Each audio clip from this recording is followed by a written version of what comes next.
ನಮಸ್ಕಾರ ಸ್ನೇಹಿತರೆ, ಮತ್ತೊಂದು ಹೊಸ ವಿಡಿಯೋಗೆ ಸ್ವಾಗತ. ನಾ ಬೆಳಗ್ಗೆ ಸೀದಾ ವಾಡಿ ಕಡೆಗೆ ಬಂದ್ಬಿಟ್ನಿ. ವಾಡಿ ತೊಗೊಂಡು ಮನೆ ಕಡೆ ಬಂದ. ಕಾಲೇಜ್ಗೆ ಹೋಗಕ್ಕೆ ರೆಡಿ ಆಯ್ದ್ನಿ. ನಾನು ನಮ್ಮ ದೋಸ್ತ ಇಬ್ಬರು ಸೇರಿ ಕಾಲೇಜ್ಗೆ ಹೋದ್ವಿ. ಕಾಲೇಜ್ಗೆ ಹೋಗ್ಬಿಟ್ಟು ಅಲ್ಲಿ ಫುಲ್ ತಿಂಡಿಲಿ ಹುಡುಗಿಯರು ಖೋಖೋ ಸ್ಟಾರ್ಟ್ ಆಗಿದ್ದು.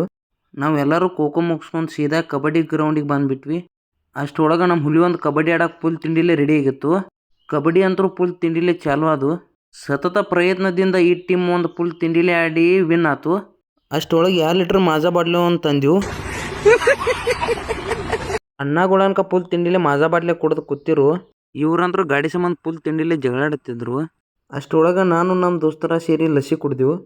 ಅದ್ರೊಳಗೆ ನಮ್ಮ ದೋಸ್ತ ಒಬ್ಬ ವಿಡಿಯೋ ಮಾಡ್ತಾನ, ನಾ ಮುಖ ಮುಚ್ಕೋತಾನ ನೋಡ್ರಿ. ಅಷ್ಟರೊಳಗೆ ಮನೆಗೆ ಬಂದ ನಾನು ನಮ್ಮ ಬೆಕ್ಕ ಸೇರಿ ಊಟ ಮಾಡಿದೆವು. ಊಟ ಮಾಡಿ ನಾ ಪಾಣ ತಗೊಂಡು ಸೀದಾ ಚಂಬರ್ ಉಚ್ಚಕ್ಕೆ ಬಂದ್ಬಿಟ್ನಿ. ಚಂಬರ್ ಉಚ್ಚಿ ಸೀದಾ ಹೊಲಕ್ಕೆ ನೀರು ಬಿಟ್ನಿ. ಇವತ್ತಿನ ಒಂದು ಒಳ್ಳೆ ಮಾತು, ಅವ್ನು ನನ್ನ ಬಗ್ಗೆ ಹಂಗತ್ತಾನು, ಇವ್ನು ನಿನ್ನ ಬಗ್ಗೆ ಹಿಂಗತ್ತಾನು ಅನ್ನೋದಲ್ಲ. ಹಿಂದೆ ಬಗಳೋರು ಯಾವತ್ತು ನಾಯಿ ಸಮಾನ. ನಾ ಹೆಂಗದೇನೆ ಅನ್ನೋದು ನನಗೆ ಗೊತ್ತಿದ್ರೆ ಸಾಕು. ಮತ್ತೆ ಭೇಟಿಯಾಗೋಣ. ನಮಸ್ಕಾರ.